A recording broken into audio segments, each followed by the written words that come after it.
আদিবাসী জুতা দিয়ে বাড়ি দিচ্ছেন, জুতা দিয়ে বাড়ি দিচ্ছেন। ওদিক থেকে রাসূলুল্লাহ সাল্লাল্লাহু আলাইহি ওয়াসাল্লাম ঘুমিয়ে এসে বললেন, তুমি তাকে মারো কেন? ওই সাহাবী বলল, আমি ভাবতেছি ওই সে দেখি বেড়ানোর রোগে আক্রান্ত। রাসূলুল্লাহ সাল্লাল্লাহু আলাইহি ওয়াসাল্লাম ওই সাহাবীকে বলতেছেন, আবু হুরায়রা কোন অসুখ হয়নি। আবু হুরায়রা রোগী নয়। আবু হুরায়রা এমন একটি বিষয় রোগী হয়েছে যে বিষয় তোমার মধ্যে আসে। এই সাহাবী আশ্চর্য হয়ে নবী সাল্লাল্লাহু আলাইহি ওয়াসাল্লাম প্রশ্ন করলেন, কি বিষয়টা? নবী সাল্লাল্লাহু আলাইহি ওয়াসাল্লাম ওই সাহাবীকে তাওহীদ করতে জানিয়ে দিলেন। 3 দিন পর্যন্ত আবু হুরায়রা না খেয়ে আছেন। কত পর্যন্ত? 3 দিন পর্যন্ত। একটা হাদিসের জন্য 3 দিন পর্যন্ত নবী মুহাম্মদের সাথে রয়েছেন। আমি নবী মুহাম্মদের আহারে, আবু হুরায়রা আহারে। এই খোদার জ্বালা এতটা কঠিন হয়েছে সেটা জান মনে হয় চলে যাবে আশঙ্কা করতেছে। এই জন্য মাটি গোবর করতেছেন, তারপর কানিতে রাখতেছেন, হায় আল্লাহ নবী মুহাম্মদের শাহাদাত আমার মধ্যে পরিপূর্ণভাবে দিয়ে দেন। সাহাবী আমার সত্যগ্রন্থ হয়ে প্রশ্ন করি, আমি তো বুঝতে পারি না, আমাকে ক্ষমা করে দিন। এই আবু হুরায়রা রাদিয়াল্লাহু তাআলা আনহু নবীর শাহাদাত এতটাই কঠিন ভাবে ছিলেন। আবু বকর থেকে 10টা হাদিস ব্যবহার পাবেন না, আলী থেকে 20টা হাদিস ব্যবহার পাবেন না, বর্ণনা করছে, ওমর থেকেও পাবেন না। কিন্তু আবু হুরায়রার মতো একজন সাহাবী তিনি 3000 থেকে 4000 হাদিস বর্ণনা করেছেন। কত হাজার? 4000 হাদিস বা 3000 হাদিস বর্ণনা করেছেন। তিনি 10টা হাদিস ব্যবহার করতে না। এই সাহাবীগুলো রাসূলুল্লাহ সাল্লাল্লাহু আলাইহি ওয়াসাল্লামের সাথে এতটা গভীর ভাবে মিলেছিলেন, গভীর ভাবে সাহায্য ছিলেন যে দুনিয়া ঘুরে গভীর হওয়া থেকে রাসূলুল্লাহ সাল্লাল্লাহু আলাইহি ওয়াসাল্লামের সাথে যদি থাকতে পারি, এই গুণটা যদি আমার মধ্যে চলে আসে, তবে দুনিয়ার গুণ থেকে এই গুণটা আমার জন্য বড় হবে। বলে সুবহানাল্লাহ। এই জন্যে আল্লাহ ওয়ালাদের কিতাব যদি অধ্যয়ন না করতে পারি, আল্লাহ ওয়ালা যারা আছে তাদের সাহায্য দেওয়া। এর সঙ্গে আল্লাহ নব্বই একজন বান্দা ছিলেন, ফজলুল করিম রাহমাতুল্লাহ আলাইহি। সময় তরিকার অন্যতম একজন মুরব্বী ছিলেন, আল্লাহ নব্বই একজন বান্দা। আমি তারপরে কি বলবো, আমি তোমার ছাত্রযোগ্য, আমাদের যারা উস্তাদ তারা হচ্ছে ওরা ছাত্র, তারা ছাত্রের ছাত্র, বর্তমান নাতি ছাত্র। নাতি থেকে দাদা সম্পর্কে অন্যরা করা একটা বেগুনের সার্ভিস, বেগুনের সার্ভিস হয়। উনি এত বড় একজন মকবুল বান্দা ছিলেন, এত বড় একজন মকবুল বান্দা ছিলেন। আল্লাহ তাআলা আল্লাহ আমাদের মুস্তাদ বলতেছিলেন, চলে আসো বাবারা, তোমরা তো ফজলুল করিমকে দেখো নাই, তোমরা তো ফজলুল করিম রহমতুল্লাহ আলাইহিকে দেখো নাই। আমার এই দুই চোখ সেই ফজলুল করিম রহমতুল্লাহ আলাইহিকে দেখেছে। আমার এই দুই চোখটা দেখে তোমরা ফজলুল করিমের ফিরে অনুভব করো। সুবহানাল্লাহ। তোমরা তো হাফিজকে দেখো নাই, আমার এই দুই চোখ হাফিজকে দেখেছে। আমার এই দুই চোখটা দেখে হাফিজকে ফিরে অনুভব করো। এটা বড় জন্য প্রমাণ হচ্ছে। তো ওই তরিকারই আমরা অনুসরণ করতেছি। আমরা যদি যা বাংলা পড়তে না যাই, তা আল্লাহ ওয়ালাদের সাহায্য অবলম্বন করা, আল্লাহ ওয়ালাদের সান্নিধ্য অবলম্বন করা, সান্নিধ্য অবলম্বন করলেই তাহলে তাদের থেকে কিছু আলো আমার শিলার মধ্যে ঢুকে যাবে। এই একটা পাখি চলছে, এই পাখি এই জায়গায় আমাদের দিচ্ছে নাকি আমরা দৌড় দিচ্ছি,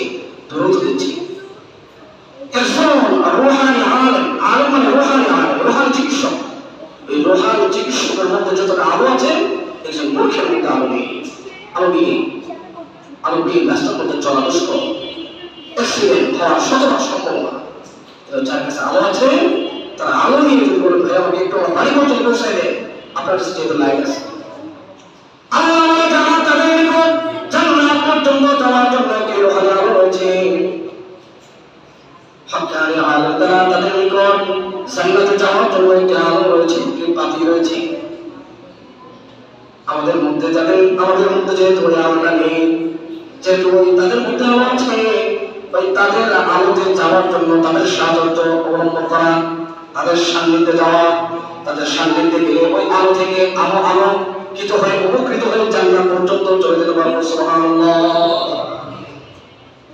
তাহলে আল্লাহ সান্নিধ্য অর্জন করার জন্য তৃতীয় পন্থা হচ্ছে আল্লাহ ওয়ালাদের কিতাব পড়া অথবা আল্লাহ ওয়ালাদের সান্নিধ্যে থাকা।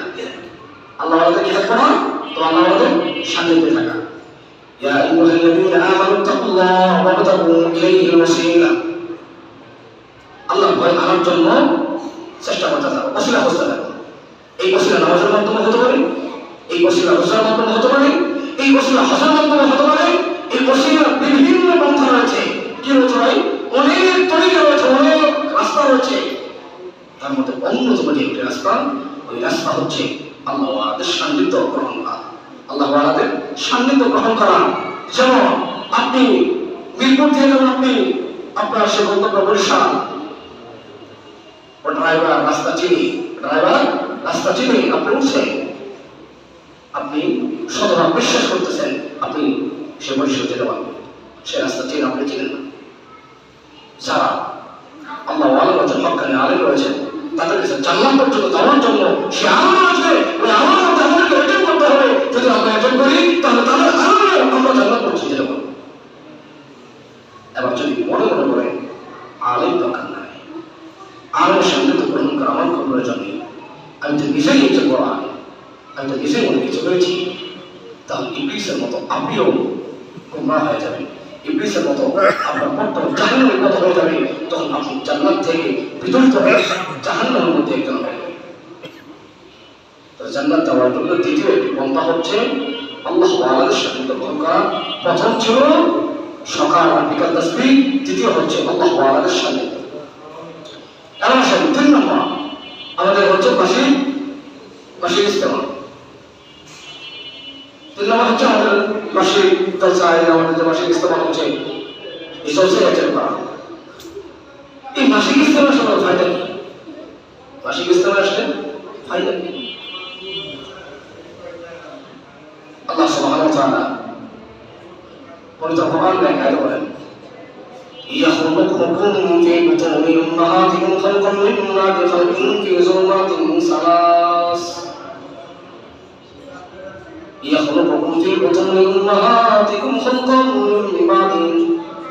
من بعد ظلمات ثلاث. আপনি আমি বাইরে পেটে 3 অন্ধকারের মধ্যে ছিলাম। 10 দিন পর এক পরিবর্তন, 1 মাস পর এক পরিবর্তন। তো 1 মাস পরে যে জলসাটা হয়, যাতে করে আপনার আমার মধ্যে পরিবর্তন চলে আসে, যাতে করে আপনার আমার দুনিয়াবি খেয়াল চলে আসে, যাতে করে আপনার আমার মধ্যে আখিরাতি টেনশন চলে আসে, আল্লাহ ওয়ালার ভয় চলে আসে। কার ভয় চলে আসে ভাই? আল্লাহ ওয়ালার ভয় চলে আসে। কার ভয় ভাই? আল্লাহ ওয়ালার ভয় চলে আসে। আল্লাহ ওয়ালার ভয়, আল্লাহ তাআলার যখন ভয়টা আপনার মধ্যে চলে আসবে, তখন আপনার কোনো টেনশন থাকবে না। আপনার মধ্যে যখন আল্লাহ তাআলার ভয় চলে আসবে, তখন আপনার দ্বারা গুনাহ করা সম্ভব হবে না। আপনি যখন গুনাহ করতে যাবেন, তখন আল্লাহর কথা মনে পড়ে যাবে। আমার তেমন আপনার গাড়ি দেখতেছি, আমি দেখতেছি না, কিন্তু আমাকে কে দেখতেছে ভাই? আমার আল্লাহ দেখতেছে। এই কথা যখন অন্তরের মধ্যে আমার দৃঢ়বদ্ধ হয়ে যাবে, তখন আমি ব্যক্তি দ্বারা গুনাহ করা সম্ভব হবে। এই ভয়টা আমাদের অন্তরের মধ্যে ফিল করতে হবে। এই ভয়গুলো আনার জন্যই এভাবে মাসিক ইজতেমা, সাপ্তাহিক